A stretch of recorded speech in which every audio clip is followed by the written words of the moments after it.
नमस्कार मित्रांनो, मी प्राध्यापक गजानन नेरकर DSG अर्थजागृती या शैक्षणिक चॅनलमध्ये आपल्या सर्वांचं हार्दिक स्वागत आहे. मित्रांनो, आजचा विषय जो आहे तो आहे डेबिट किंवा क्रेडिट कार्ड जर हरवलं असेल तर घाबरायचं कारण नाही आहे. ताबडतोब काही कृती आपल्याला करायची आहे आणि त्या माध्यमातून आपल्याला स्वतःची सुरक्षा निश्चित करायची आहे. तर सुरुवातीला आपण हे लक्षात घेऊ की डेबिट आणि क्रेडिट कार्ड काय असतं. तर डेबिट कार्ड हे कार्ड तुमच्या खात्यामध्ये जी जमा रक्कम आहे ती वापरण्यासाठी तुम्हाला एक पेमेंटचं माध्यम म्हणून मिळत असतं. म्हणजे तुमच्या खात्यात जो बॅलन्स आहे तेवढ्या बॅलन्स पुरताच तुम्ही डेबिट कार्ड वापरू शकता.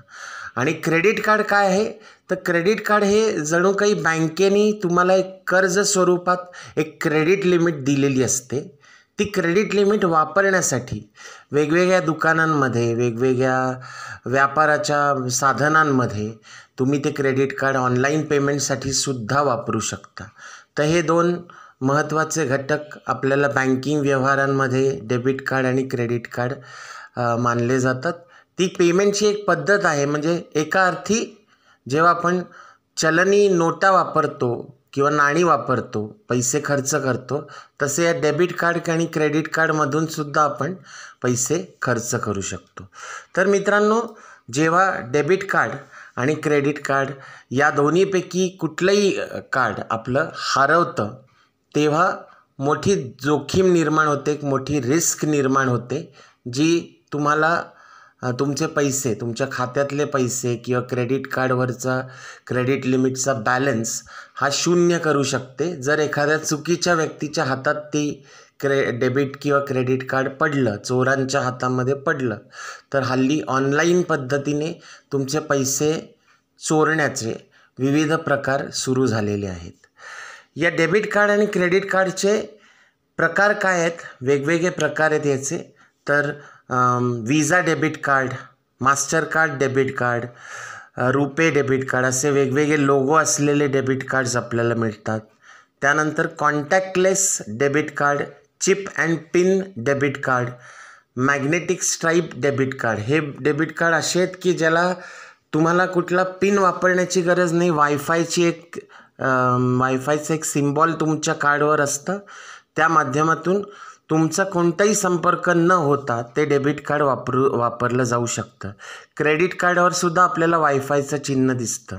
ते पिनलेस असतं, त्याला पिन टाकण्याची गरज नसते आणि ते स्वाईप केलं जात नाही, फक्त टॅप केलं जातं. आणि इतर डेबिट कार्डचे प्रकार आहेत prepaid debit card, virtual debit card, international debit card, business debit card आणि डिस्पोजेबल डेबिट कार्ड. म्हणजे वन टाईम यूज डेबिट कार्ड्ससुद्धा असू शकतात. तर अशा पद्धतीने हे डेबिट कार्डचे प्रकार आहेत. आता मित्रांनो, आपण हे जाणून घेऊ की आपल्याला आपलं जर डेबिट कार्ड किंवा क्रेडिट कार्ड हरवलं असेल तर पहिली कृती काय करायची. तर पहिली कृती आपल्याला ही करायची आहे, तुमचे चोरी झालेले डेबिट किंवा क्रेडिट कार्ड ब्लॉक करायचे आहे. मित्रांनो, हे ब्लॉक करणे ही कृती इतकी त्वरित आणि लगेच आपण केली पाहिजे की त्या खात्यावर कोणतेही व्यवहार झाले नाही पाहिजे. तर यासाठी आपण कोणती माध्यमं वापरू शकतो.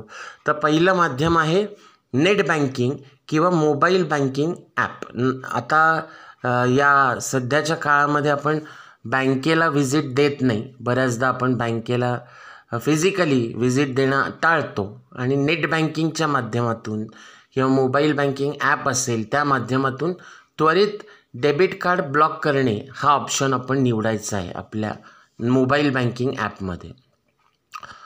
ही जी पद्धत आहे ती अतिशय सुरक्षित आहे, कारण ते मोबाईल बँकिंग ॲप हे तुमच्याच पासवर्डनी ओपन होत असतं. त्यामुळे सुरक्षित पद्धत आहे आणि त्वरित याच्यातून बँकेकडून तुम्हाला SMS किंवा अॅक्नॉलेजमेंटचा मेसेजसुद्धा येतो.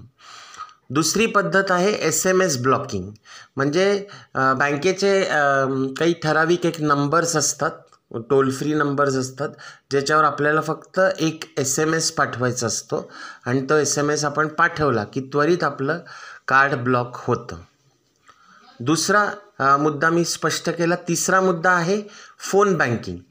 ऑनलाईन बँकिंगच्या माध्यमातून किंवा एक कस्टमर केअरच्या माध्यमातून फोन बँकिंग करूनसुद्धा डेबिट कार्ड किंवा क्रेडिट कार्ड ब्लॉक करू शकतो. आणि चौथी पद्धत आहे ती जवळच्या बँकेच्या शाखेला भेट द्या. व्यक्तिगत स्वरूपात तुम्ही बँकेत जाऊ शकता, त्वरित डेबिट कार्ड किंवा क्रेडिट कार्ड तुमचं ब्लॉक करू शकता. आता जेव्हा क्रेडिट कार्ड तुम्ही वापरत असता तेव्हा तुमचं बँक खातं त्या बँकेत असेलच असं काही गरजेचं नाही आहे. तुम्ही नेट बँकिंग, SMS किंवा फोन बँकिंग या पद्धतीसुद्धा कार्ड ब्लॉक करण्यासाठी वापरू शकता. आता मित्रांनो, कार्ड ब्लॉक झालं आपलं, त्याच्या पुढच्या कृती काय आहेत आपल्या महत्त्वाच्या, तर FIR नोंदवणे म्हणजे प्रथम माहिती अहवाल. जवळच्या पोलीस स्टेशनमध्ये त्वरित FIR नोंदवायची आहे. कार्ड क्रमांक त्याच्यावर द्यायचा आहे, कार्ड कोणत्या बँकेचं आहे, त्याचे सगळे डिटेल्स त्या FIRमध्ये नोंदवणं गरजेचं आहे. तुमचा पिन आणि या गोष्टी FIRमध्ये देऊ नका मित्रांनो. पिन आणि CVV देण्याची गरज नसते. फक्त बँकेचं नाव, कोणत्या शाखेत आहे आणि कार्डचा नंबर दिला तरी पुरेसा आहे. आणि त्याच्या पुढची जी पायरी आहे मित्रांनो, ही FIRची कॉपी ही त्वरित आपल्याला बँकेच्या शाखेमध्ये नेऊन द्यायची आहे किंवा त्याची स्कॅन कॉपी आपल्याला बँकेच्या authorised customer care email ID जो आहे त्याच्यावर आपल्याला ती पाठवायची आहे. म्हणजे बँकेला आपल्याला माहिती द्यायची आहे की आमचं हे डेबिट किंवा क्रेडिट कार्ड हरवलेलं आहे आणि त्याच्यासाठी आम्ही FIR नोंदवली आहे. त्यामुळे आमच्या खात्यातून कोणतेही व्यवहार करू नका, आमच्या खात्यातून कोणतेही अवैध व्यवहार करू नका. जर मी स्वतः माझं कार्ड हरवलं असेल आणि मी बँकेत जाऊन व्यवहार करत असेल तर गोष्ट वेगळी आहे. पण इतर ऑनलाईन माध्यमातून माझ्या IPच्या व्यतिरिक्त दुसऱ्या मोबाईलच्या ॲपमधून वगैरे व्यवहार होत असतील तर ते व्यवहार त्वरित थांबवा. आणि दुसरी एक गोष्ट मित्रांनो आपण करू शकता, जर आपल्या खात्यामध्ये थोडी की रक्कम असेल किंवा अशी रक्कम असेल जी आपण दुसऱ्या खात्यात ट्रान्सफर करू शकतो, म्हणजे मी सेविंग अकाउंटबद्दल बोलतो आहे, तर ती अमाऊंट दुसऱ्या खात्यामध्ये ट्रान्सफर करून घ्या जोपर्यंत हा डेबिट कार्डचा विषय मिटत नाही आहे. म्हणजे खात्यात जर पैसेच नसतील तर ते कोणी चोरू शकत नाही.